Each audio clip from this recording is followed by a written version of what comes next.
Faltan muchos, ¿no? Como que tienen problemas para entrar. ¿Tuvieron problemas para entrar? No, profe. Ah, bueno, vamos a esperar que se junten unos 15 y ahorita ya nos conectamos. Digo, continuamos. Es que normalmente estamos acostumbrados a que nos dan 20 o 15 minutos. Profe. Puede ser eso.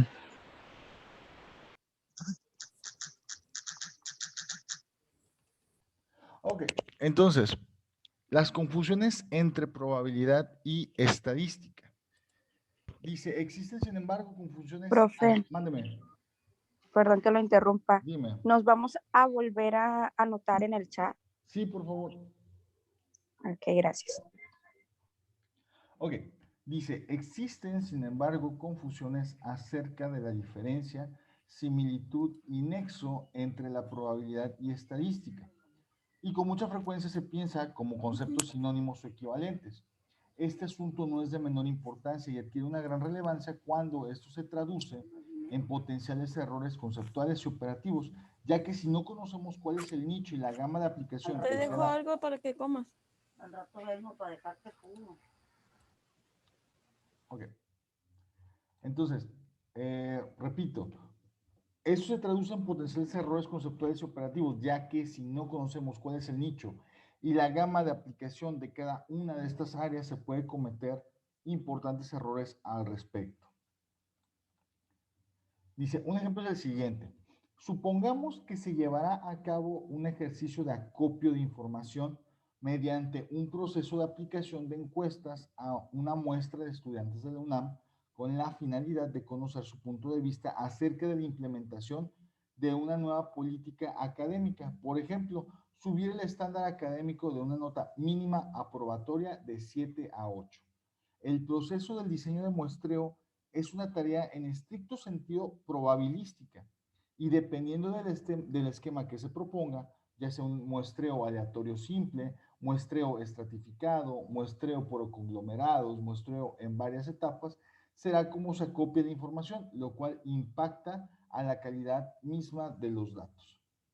Ahora bien, la disposición resumida de los resultados de la encuesta dados en tablas, gráficas u otros formatos es de naturaleza eminentemente estadística.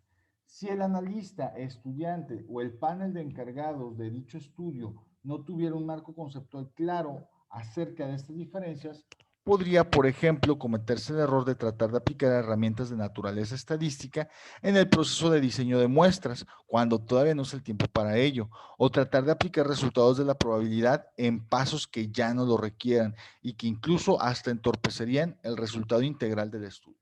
¿Okay? Entonces, prácticamente, el proceso de cómo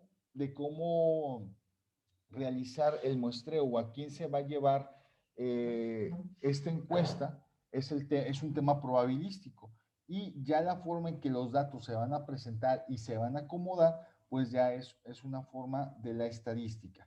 ¿Ok? Ahora, la aplicación e importancia de la estadística en la ingeniería.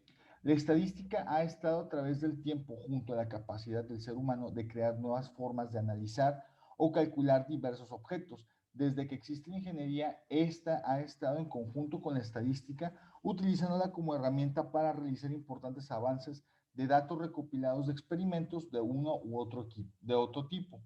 Esto ha estado desde tiempos milenarios y se asocia que los primeros que lo utilizaron fueron los egipcios, quienes contabilizaban sus productos y comercio como también para encontrar una relación con la muerte para observar cómo se comportaba esta. Ahora, ¿alguien de aquí ha trabajado en la industria? No, digo, no es tanto el perfil, pero ¿alguien ha trabajado en algún, no sé, alguna empacadora o algo así? Ah, yo no trabajo en una empacadora, pero trabajo en una manufacturera. Ah, de una manufacturera. Ok, ahí ¿cómo crees que apliquen la estadística? Bueno, se trabaja como planeado, Ajá, entonces verifican, o sea, como la probabilidad del ausentismo, la gente que vaya a, no sé, a faltar por el X o Y motivo, entonces yo siento que en ese caso se aplica la estadística ojo, porque dijiste la probabilidad de qué, de ausentismo. de ausentismo. Ok, aguas, porque estamos hablando de probabilidad. La estadística, ¿cómo la podemos aplicar? ¿Qué datos? A ver, ¿qué haces ahí Podría en ese trabajo? hablar de, dentro de la calidad del producto que elaboren, Ok, el porcentaje que no cumpla, con las podría ser especificaciones, muy bien. que en el armado un porcentaje del 1, 2, 3%, pues es el que no pasa la prueba de calidad. Exactamente, pero ya tenemos datos duros de qué es lo que está pasando, ¿no? Ya tenemos datos de que, ¿sabes qué? Cada 100 equipos que estamos manufacturando, uno nos falla, ¿no? Con esta máquina o con esta otra máquina, estamos Ya teniendo se calentó dos. la máquina, ya se cansó el usuario, Ándale, recortas el tiempo, digo, algo así, que algo te dé así. el parámetro para hacer un cambio.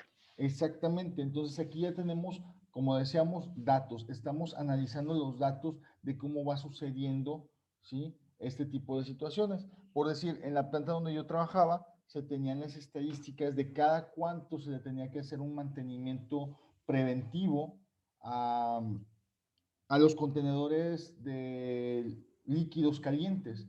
Esos eventualmente se van desgastando y pueden provocar algún poro y pues obviamente tener fugas, ¿no? Entonces parte de la estadística es, bueno, cada cuánto nos ha sucedido un detalle, ¿no? Analizar todas las situaciones o emergencias, a lo mejor no tan emergencias, sino situaciones o problemáticas con los equipos y empezar a hacer un análisis. ¿Para qué? Para que no nos vuelva a suceder. Aquí, por decir, lo dicen que los primeros que utilizaban este tipo de acciones eran los egipcios, ¿no? Para, pues, su comercio, ver qué tan, no sé, me gustaría imaginarme qué tan popular pudiera ser algún alimento que traían de lejos, o sobre todo, por decir ahí con la muerte, ¿no? ¿Qué alimentos a lo mejor o qué situaciones provocan la muerte de las personas, ¿no? Cómo está eh, relacionado. No sé, imagínate de que, a ver, esta persona la traíamos trabajando, haciendo pirámides desde los 8 años y pues nada más llegó a los 15, ¿no? Entonces, ¿por qué? Ah, pues es que el sol, ¿no? Mucho tiempo en el sol la terminó de agotar, de cansar, no sé.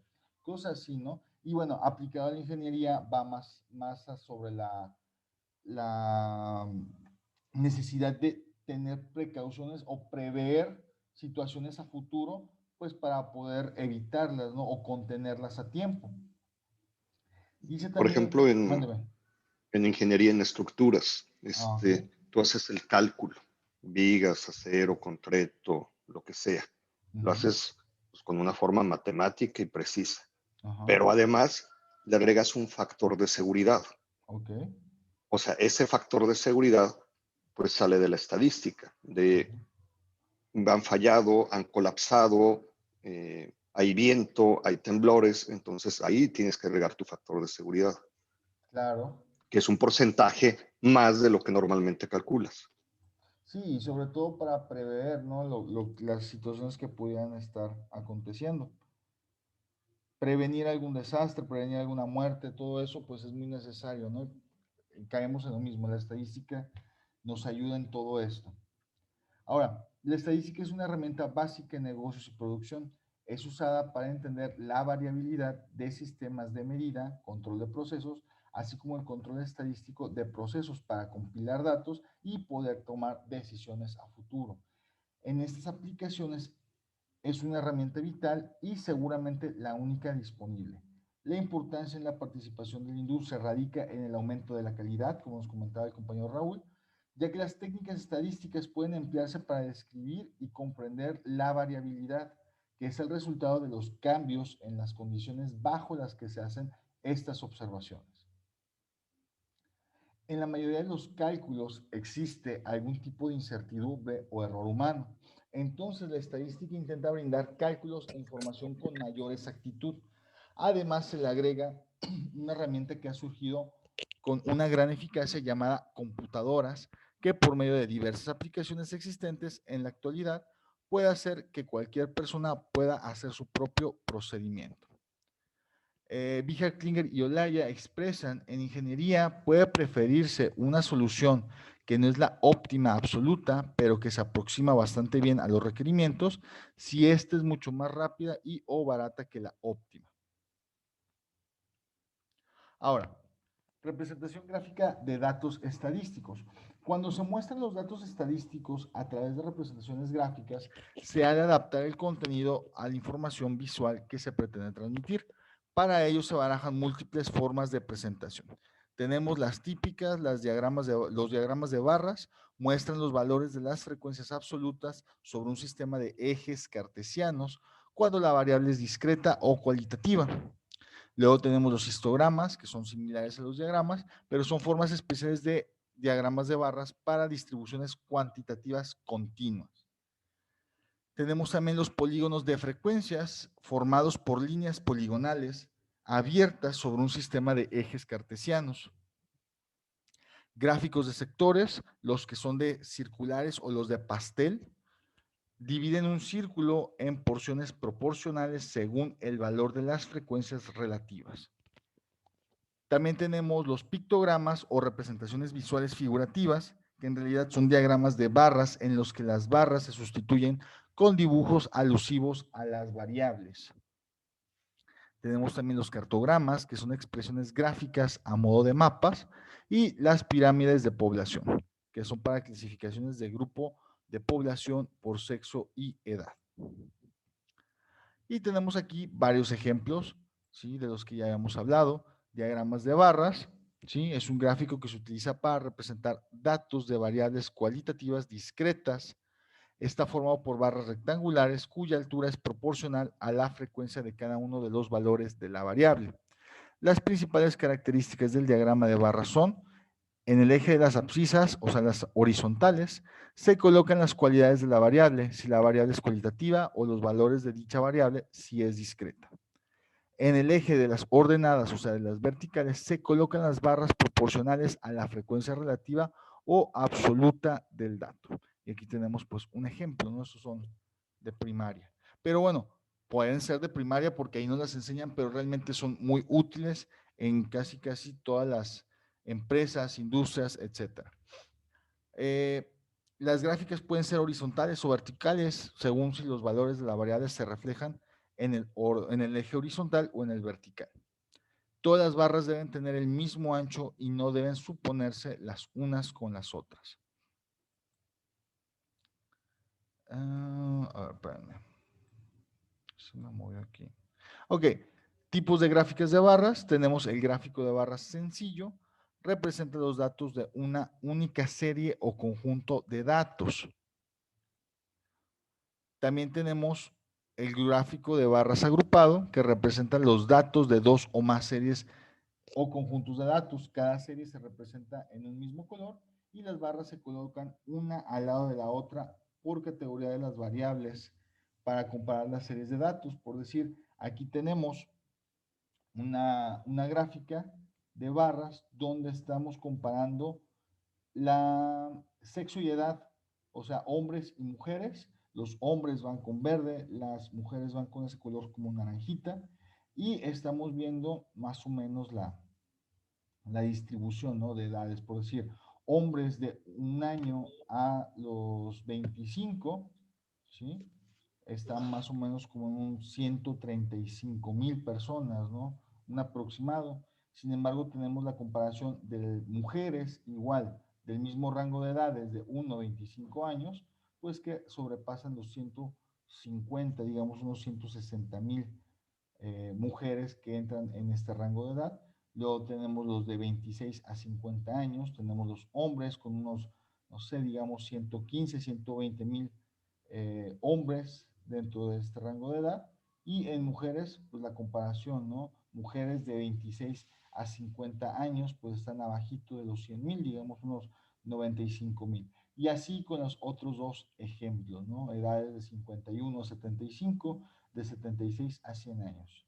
Se me hace un poco irreal, ¿no? De los 76 a los 100 años, pero digamos es una tablita de ejemplo. Ahora, también tenemos las gráficas de barras apiladas. Representan los datos de dos o más series o conjuntos de datos. Cada serie se representa en un mismo color y cada barra representa una categoría de la variable y se divide en segmentos que representan cada una de las series de datos. Perdón. ¿Okay?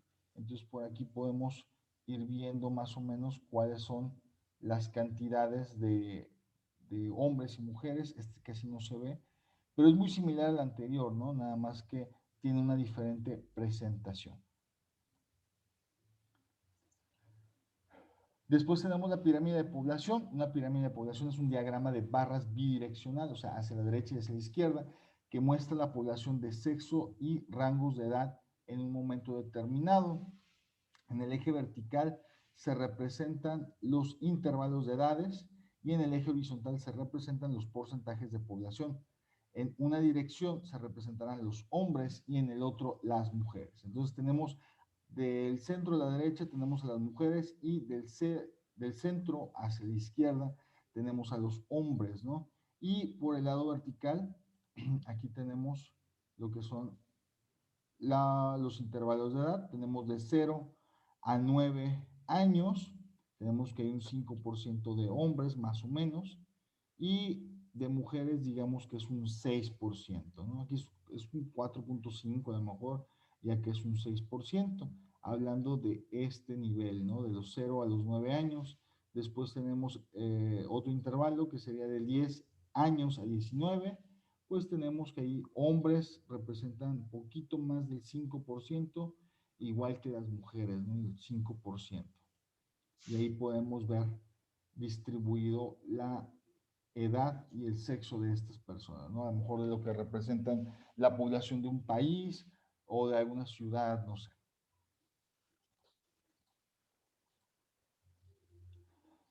Luego tenemos el histograma, es una representación gráfica de datos agrupados mediante intervalos. Los datos provienen de una variable cuantitativa continua. Gracias a él puedes hacerte rápidamente una idea de la distribución de los datos o muestra. También cabe emplear variables cualitativas ordinales, siendo necesario que el número de datos sea alto.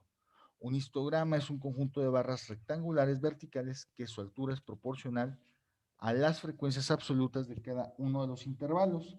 También se pueden presentar las frecuencias relativas o frecuencias relativas porcentuales. ¿Okay? Y aquí tenemos un ejemplo. Los intervalos abarcan todo el conjunto sin cortarse, de manera que un elemento está solo en un intervalo. Las bases de cada barra vertical es proporcional a la amplitud del intervalo. ¿Ok?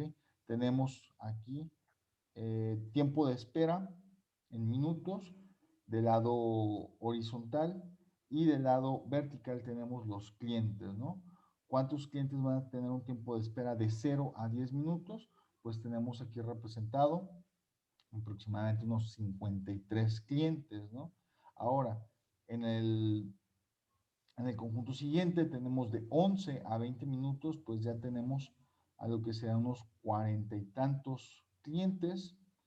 De 21 a 30 minutos el tiempo de espera para unos 35 clientes y así, ¿no? Se va disminuyendo hasta llegar al tiempo de espera de 71 minutos a 80 minutos, donde más o menos son una persona, dos personas a lo mucho.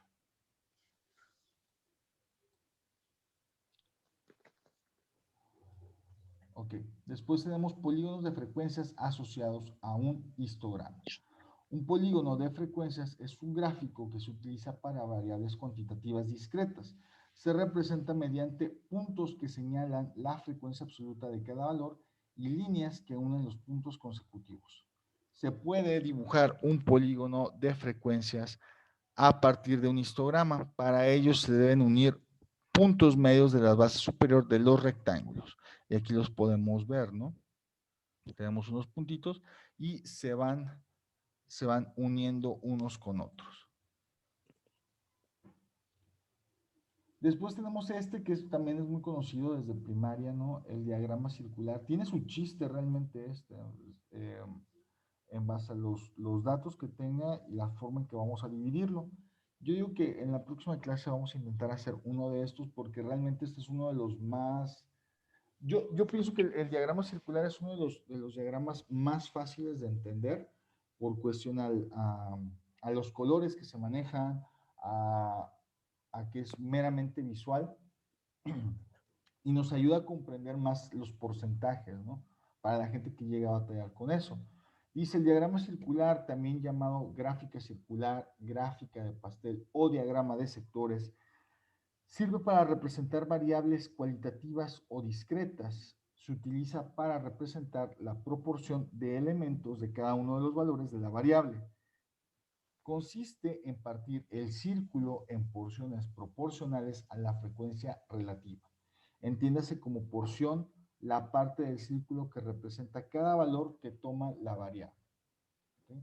Entonces aquí podemos tener la división, ¿no? De, no sé, cliente satisfecho, cliente insatisfecho, cliente indiferente, ¿no? Eventualmente, ¿sí? De esta población tenemos que tener un 100%.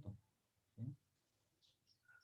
Y dependiendo de la situación de cada cliente, pues es donde lo vamos a ir acomodando, cómo vamos a ir tomando estas partes, ¿sí? O estos valores, ¿no? De satisfecho, satisfecho, indiferente. Eventualmente, estos tres rubros tienen que sumar un 100%. Si no podemos quedarnos al 80, al 99%, tiene que ser representar completamente toda la muestra. Y bueno, ya por último, creo que sí es el último. Los pictogramas. Ok. Dice, pictogramas. Los gráficos de pictogramas utilizan iconos para ofrecer una visión general más atractiva de pequeños conjuntos de datos discretos. Por lo general, los iconos representan el tema de los datos o categoría. Por ejemplo, los datos sobre la población utilizarían iconos de personas. Cada icono puede representar una unidad o cualquier número o unidad. Por ejemplo, un icono representa 10. Los conjuntos de datos se comparan lado a lado en columnas o filas de iconos para comparar cada categoría entre sí. El uso de iconos a veces puede ayudar a superar las diferencias en el idioma, la cultura y la educación. Es algo muy similar, ¿no? Por decir, cuando nosotros vamos a un baño, normalmente viene escrito de que damas, caballeros, pero también viene un monito, ¿no? Un monito pues, normal y una monita con falda. Igual, ¿no? Para brincarnos estas diferencias en las personas que puedan o no puedan leer. Y creo que es algo muy, muy icónico, ¿no? Ya que rebasa culturas y todo eso. Los iconos también pueden dar una visión más representativa de los datos. Por ejemplo, si sus datos son 5 coches, muestra 5 iconos de coches en el gráfico. Y aquí tenemos ejemplos, ¿no? Puede ser estrellas, círculos, hexágonos, triángulos, cuadrados, estrellas de 6 picos, pentágonos, etc. Dos cosas que se deben evitar cuando se usen gráficos de pictogramas son, una, usarlos para conjuntos de datos grandes, lo que hace que los valores de los gráficos sean difíciles de contar. Digamos, si queremos hablar de, no sé, la población en los estados y cada icono vale 10, pues entonces vamos a poner muchísimos monitos, ya se hace incomprensible ahí a la vista, ¿no? O a menos de que pongamos, no sé, cada monito vale 100,000, entonces ya pudiéramos decir, bueno, tres monitos equivaldría a la población de una ciudad, ¿no? Unas 300,000 personas, digámoslo así. También visualizar iconos parciales, ya que esto puede dar confusión a lo que representan. ¿Ok? Y bueno, aquí tenemos Dice categorías, iconos, símbolos, imágenes, que tenemos como que la población de aquí, de estos lugares. Siento que es algo más,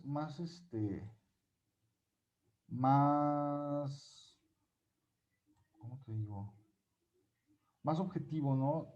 A lo mejor cuántos campeones de fútbol tiene Francia, ¿no? Pues ahí ya un monito vale 10, ¿no? Tenemos 6 monitos, pues equivaldría a 60 campeones, ¿no? En el fútbol francés, igual en el italiano, España, Alemania, Portugal, ¿sale? No podemos pedir que aquí a lo mejor digamos cuánta población tiene Francia, ¿no? Y imagínate, o de 10 personas cada monito, tendríamos que poner muchísimos monitos y ya sería un tanto difícil comprender el, la gráfica, ¿no? Tendríamos que utilizar otro recurso, tal vez una gráfica de barras o algo así. Ahora, eso está interesante, el diagrama de punto. Un diagrama de punto es una gráfica utilizada para ilustrar un número reducido de datos, lo cual permite identificar con facilidad dos características: la localización de los datos y la dispersión o variabilidad de los datos. Este diagrama muestra cada uno de los elementos de un conjunto de datos numéricos por encima de una recta numérica o un eje horizontal. Facilita la ubicación de los espacios vacíos y los agrupamientos en un conjunto de datos, así como la manera en que estos datos se distribuyen a lo largo del eje horizontal. Y aquí tenemos los pasos para construir el diagrama. Tenemos el paso 1, trazar una línea horizontal con el valor mínimo colocado en el extremo izquierdo, seleccionar una escala y utilizar intervalos regulares. Marcar la escala hasta que el valor máximo sea alcanzado. Paso 2, para cada valor numérico, representa en la tabla de datos colocar un punto sobre la escala de valores en la recta numérica. Cuando el valor numérico aparece más de una vez, apile los puntos. Y aquí tenemos un ejemplo. Ahí si tienen lápiz y un cuaderno, vayan copiando esto, por favor. Dice, la tabla siguiente muestra los datos de longitud en milímetros de un conjunto de cables que serán utilizados en un estudio de resistencia a la tensión. ¿Ok? Tenemos cable 1, longitud 20, longitud 80, 110, 100. Tenemos un cúmulo de datos, ¿no? Ahorita los vamos a ir analizando uno por uno. Vamos a ver, recordemos el paso 1. Trazar una línea horizontal con el valor mínimo colocado en el extremo izquierdo, seleccionar una escala y utilizando intervalos regulares, marcar la escala hasta que el valor máximo sea alcanzado. Entonces, aquí lo podemos ver. ¿Cuál era el valor mínimo? Pues 10, ¿no? ¿Dónde está el 10 aquí? Aquí está. No, no está el 10. Ah, sí, acá está el 10, perdón. Aquí chequen. Este vendría siendo nuestro valor mínimo. ¿Y cuál sería el valor máximo? ¿Alguien que encuentre el valor máximo, chicos? 150. No, se me hace que no. A ver, búsquenlo bien. 200, el de 200. Aquí está. Entonces, este es el mínimo. Ay, no escribo bien. Este es el mínimo y este es el máximo, ¿ok? Vamos a cambiar de sesión. Vamos a conectarnos inmediatamente. Eso fue parte de lo que se me olvidó decirles al principio. Que si podemos tomar las horas de corrido para así ahorrarnos como 40 minutos, en lugar de salir a las 12:40, salimos a las 12. Pienso que está Sí. más chido así. Entonces, déjenme, les mando otra sesión para ya hacer este ejercicio y ya terminar. ¿Sale? No me tardo.